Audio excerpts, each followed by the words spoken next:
नमस्कार दोस्तों। तो आज हम शुरू कर रहे हैं टेस्ट पेपर सेकेंड कक्षा 6 इतिहास। टॉपिक है वैदिक सभ्यता और संस्कृति। पहला प्रश्न है, निम्नलिखित कथनों को ध्यानपूर्वक पढ़ें। फर्स्ट पॉइंट, वेदों में सबसे पहले ऋग्वेद लिखा गया। सेकंड पॉइंट है, वेदों को ऋग्वैदिक काल व उत्तरवैदिक काल दो भागों में बांटा जा सकता है। और थर्ड पॉइंट है, वेदों को लिखे जाने के आधार पर दो भागों में विभाजित किया गया है। उपरोक्त कथनों में से उनका चुनाव करें जो असत्य नहीं है, यानी कि इनमें से सत्य कौन कौन से हैं उन कथनों का आपको चुनाव करना है। नीचे आपको ऑप्शन दिए गए हैं, तो इसका आपका पहले का राइट आंसर हो जाएगा आपका ए। ठीक है, इसका पहले का हो जाएगा आपका ए, राइट आंसर हो जाएगा। पहला, दूसरा, तीसरा, तीनों जो बिंदु हैं वो आपके सत्य हैं। अगला सेकंड नंबर क्वेश्चन है, निम्नलिखित में से वेदों का भाग नहीं है। तो इनमें से वेदों का जो भाग नहीं है उसका राइट आंसर हो जाएगा आपका डी। पुराण जो है वेदों का भाग नहीं है, क्योंकि आपको पता है कि वेद के भाग भी चार हैं और वेद के प्रकार भी चार हैं। ये आपको अच्छे से थोड़ा ध्यान रखना है, क्योंकि इसमें कंफ्यूज हो जाते हैं बहुत सारे विद्यार्थी, तो थोड़ा आपको इसमें ध्यान रखना है। अगला 3 नंबर क्वेश्चन है, गायत्री मंत्र निम्नलिखित में से किस वेद का एक मंत्र है। बहुत ही इजी क्वेश्चन है। इसका आपका जो है राइट आंसर हो जाएगा ए, ऋग्वेद का है। और जो दूसरा था इसमें तो आपका हो ही गया डी, पुराण नहीं है। अगला बात करें तो 4 नंबर क्वेश्चन है, यजुर्वेद के संबंध में निम्नलिखित कथनों को ध्यानपूर्वक पढ़ते हुए सत्य कथन का चयन करें। फर्स्ट पॉइंट है, यह गद्य और पद्य दोनों में लिखा गया। इसमें यज्ञ में प्रयुक्त होने वाले श्लोक और मंत्र हैं और यह ऋग्वेद से बहुत पहले लिखा गया वेद है। तो इसमें आपको जो है सत्य कथन का चयन करना है। तो इसका आपका राइट आंसर हो जाएगा बी, क्योंकि पहला और दूसरा राइट है, लेकिन तीसरा जो है वो गलत है, क्योंकि ऋग्वेद सबसे पहले लिखा गया था। इसमें आपका राइट आंसर हो जाएगा बी। ठीक है, अगला क्वेश्चन है 5 नंबर, निम्नलिखित कथनों को ध्यानपूर्वक पढ़ें। फर्स्ट है, सामवेद में मंत्र गाए जाते हैं।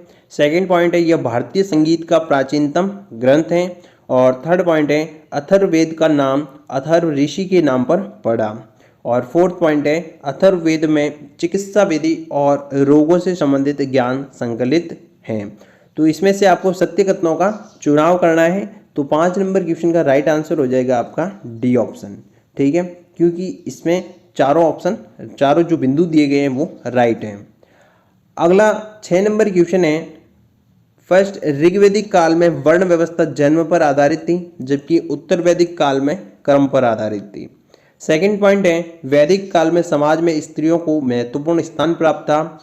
और थर्ड पॉइंट दे रखा है, इस काल में प्रदा प्रथा नहीं थी। और फोर्थ पॉइंट है, लड़कियों को पढ़ाने का भी चलन था, जिसके परिणाम स्वरूप घोषा, अपाला, श्रद्धा, लोपामुद्रा आदि परम विदुषी स्त्रियां इस काल में हुई थी।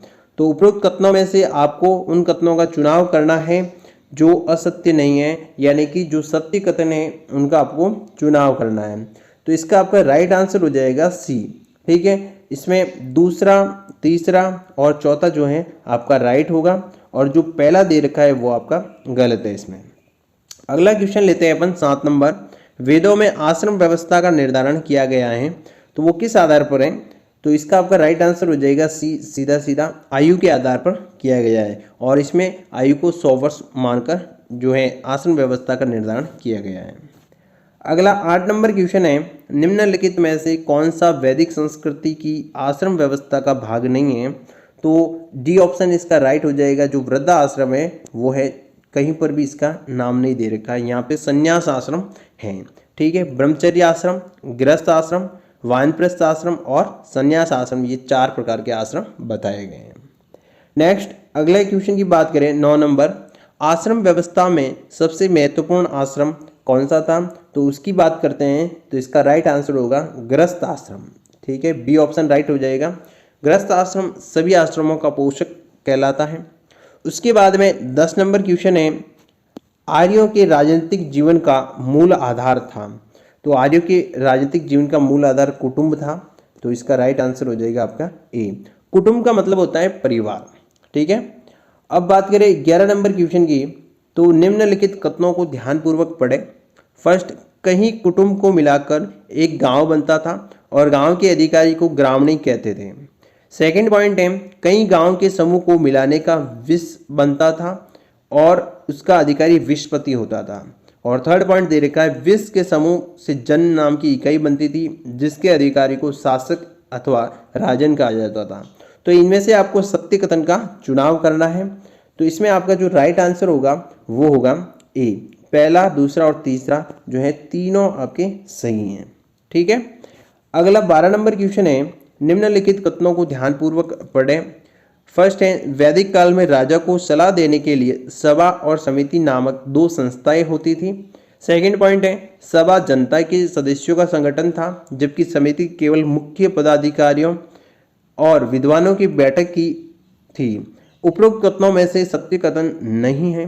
तो इसमें से जो सेकंड है यानी कि बी, केवल दो, ये सत्य नहीं है क्योंकि सभा जो है पदाधिकारियों और विद्वानों की बैठक है और जो समिति होती है वो जनता के सदस्यों की बैठक होती है।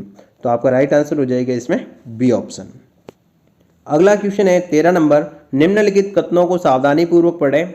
फर्स्ट, आर्यों का मुख्य व्यवसाय कृषि था और दूसरा मुख्य व्यवसाय पशुपालन था। सेकंड पॉइंट दे रखा है, इस समय प्रत्येक गांव में दो तरह की भूमि होती थी, पहली उर्वरा और दूसरी खिल्य। तीसरा पॉइंट है, उर्वरा उस भूमि को कहते थे जिसमें फसल पैदा हो सकती थी जबकि खिल्य भूमि उस भूमि को कहते थे जो बंजर रूप में पड़ी रहती थी। और चौथा पॉइंट दे रखा है, गाय आर्यों के लिए महत्वपूर्ण पशु था। तो इसमें से सत्य कथन का चुनाव करना है आपको। तो आपका इसमें राइट आंसर हो जाएगा डी। चारों जो बिंदु दे रखे हैं चारों पॉइंट सत्य हैं बिल्कुल ही। अगला क्वेश्चन है 14 नंबर अपना, निम्नलिखित कथनों को सावधानी पूर्वक पढ़ें। फर्स्ट, उस समय निष्क नाम के सिक्के का प्रचलन किया जाता था जो स्वर्ण निर्मित था यानी सोने का था। और दूसरा, व्यापारी वर्ग को वाणी कहा जाता था। तो इसमें आपको असत्य कथनों का चुनाव करना है यानी जो सत्य नहीं है, सत्य नहीं है। तो हो जाएगा आपका आंसर बी। 2 नंबर जो है वो सत्य नहीं है क्योंकि व्यापारी वर्ग को पणी कहा जाता था वैदिक काल में। ठीक है। आगे बात करते हैं 15 नंबर क्वेश्चन की। तो निम्नलिखित में से कौन सा वेदों का प्रकार नहीं है? तो वेदों का प्रकार जो है अरण्यक जो है वेदों का प्रकार नहीं है, यह वेदों का भाग है। तो राइट आंसर हो जाएगा आपका सी ऑप्शन। आगे बात करते हैं 16 नंबर क्वेश्चन, सरस्वती नदी का प्राचीन नाम है। तो सरस्वती नदी का प्राचीन नाम दृष्टवती नदी था। तो इसका राइट आंसर हो जाएगा डी ऑप्शन आपका। ओके। आगे बात करें तो 17 नंबर क्वेश्चन है, काबुल नदी का प्राचीन नाम है। तो प्राचीन नाम इसका काबुल का कुब्बा था। ठीक है, सी ऑप्शन इसका राइट होगा अपना। 18 नंबर क्वेश्चन, निम्नलिखित कथनों को सावधानी पूर्वक पढ़ें। गोमल नदी का प्राचीन नाम गोमती था। व्यास नदी का प्राचीन नाम परुषणी था। चिनाब नदी का प्राचीन नाम अश्किनी था और स्वात का प्राचीन नाम सुवस्तु था। तो उपरोक्त में से उन कथनों का चयन करना है जो असत्य नहीं है यानी कि जो सत्य है उसका आपको चुनाव करना है। तो इसका आपका राइट आंसर हो जाएगा बी ऑप्शन। ठीक है, बी ऑप्शन जो है इसका राइट होगा। पहला, तीसरा और चौथा जो पॉइंट है वो राइट है। और जो दूसरा पॉइंट दे रखा है व्यास नदी का प्राचीन नाम, तो व्यास नदी का प्राचीन नाम विपाशा था। ठीक है, तो यहाँ पे ये परुषणी गलत है इसलिए यह असत्य है। आगे बात करते हैं 19 नंबर क्वेश्चन की, निम्नलिखित कथनों को सावधानी पूर्वक पढ़ें। सिंध का प्राचीन नाम सिंधु था और कुरुम नदी का प्राचीन नाम कुरुमुद्दा था और झेलम का प्राचीन नाम विस्ता था और सतलज नदी का प्राचीन नाम शतुद्री था। उपरोक्त में से आपको सत्य कथन बताना है। 4 ऑप्शन आपको नीचे दिए गए हैं। तो इसमें आपका राइट आंसर हो जाएगा ये। जो चारों पॉइंट दे रखे हैं इसमें ये चारों ही सही है। ठीक है, अब बात करते हैं लास्ट आगे 20 नंबर क्वेश्चन है, निम्नलिखित कथनों को सावधानी पूर्वक पढ़ें। फर्स्ट है, वैदिक काल में संयुक्त परिवार प्रणाली थी। उसके बाद में सेकंड पॉइंट है, पूर्व वैदिक काल में वर्ण व्यवस्था क्रम पर आधारित थी। और थर्ड पॉइंट दे रखा है, वैदिक काल का समय 600 बीसी से 322 बीसी माना जाता है। तो उपरोक्त कथनों में से असत्य कथन नहीं है ये बताना है। तो असत्य कथन नहीं है इसका मतलब सत्य कथन कौन कौन से वो बताने हैं। तो इसका आपका राइट आंसर हो जाएगा बी ऑप्शन। ओके, पहला और दूसरा राइट है और तीसरा बिंदु जो दे रखा है पॉइंट दे रखा है वो गलत है।